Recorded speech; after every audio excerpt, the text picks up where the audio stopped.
আসসালামু আলাইকুম বন্ধুরা, দেখুন আমি একটা লুঙ্গি সেলাই করে দেখাচ্ছি। লুঙ্গির মুড়িটাকে প্রথমে এভাবে দুই মুড়ি একসাথে ধরে দোবাস করে সেলাই দিতে হবে। এভাবে পুরো সাইডটা সেলাই দিয়ে নিতে হবে, যা একটা জোড়া দিয়ে দিতে হবে। যে দেখুন আমি একটা জোড়া দিয়ে দিয়েছি লুঙ্গিটাকে।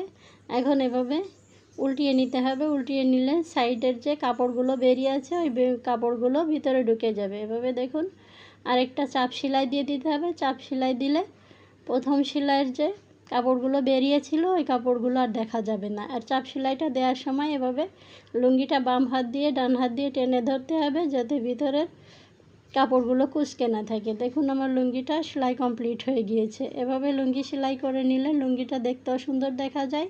আর খুবই সহজ এবং সুন্দরভাবে লুঙ্গিটা সেলাই করে নিয়েছি।